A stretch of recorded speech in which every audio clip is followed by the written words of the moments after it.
चला तर मग घरातील ऊर्जा आणि पारंपरिक वास्तुकलेमागची काही रंजक रहस्ये आज उलगडून बघूयात. घरातली ऊर्जा कधी कुठेतरी अडकल्यासारखी वाटलीये का? परंपरेनुसार यामागे खरंच एक विशिष्ट कारण दडलेलं असू शकतं. वास्तुशास्त्र याला द्वारवेध म्हणतं. सोप्या भाषेत सांगायचं तर मुख्य दरवाजासमोरील असा अडथळा जो सकारात्मकता आणि समृद्धी रोखतो.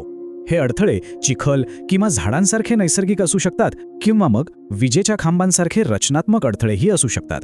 दारात पडलेले जुने खोके किंवा खराब इलेक्ट्रॉनिक वस्तूंसारखी साधी अडगळही ऊर्जेच्या प्रवाहात अत्यंत अशुभ मानली जाते बरं का. पण आता प्रश्न पडतो, ही अडकलेली ऊर्जा नक्की आपल्या रोजच्या जीवनात नेमका कसा गोंधळ निर्माण करते? असं म्हणतात की या द्वारवेधामुळे आर्थिक नुकसान, कामातील अडथळे, कौटुंबिक वाद आणि अगदी निद्रानाशही होऊ शकतो. आता दारापुढचं झाड किंवा खांब हलवणं नेहमीच शक्य नसतं, बरोबर? अशा वेळी काही प्रभावी प्रतिकात्मक उपाय मदतीला येतात. मान्यतेनुसार पेटता दिवा, हत्ती किंवा श्रीकृष्णाच्या बासरीचं चित्र तिथे लावल्याने हा अडकलेला ऊर्जेचा प्रवाह पुन्हा सुरळीत होतो. म्हणूनच मुख्य प्रवेशद्वार नेहमी स्वच्छ, सुगंधी आणि रांगोळीने सजवलेलं असावं, जेणेकरून घरात आपोआप सुख समृद्धी आकर्षित होईल.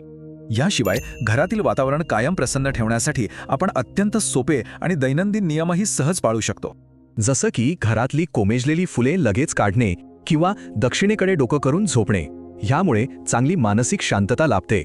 पण केवळ पारंपरिक नियमांच्या पलीकडे जाऊन यातून एक अत्यंत व्यावहारिक आणि वास्तववादी संदेशही नक्कीच मिळतो.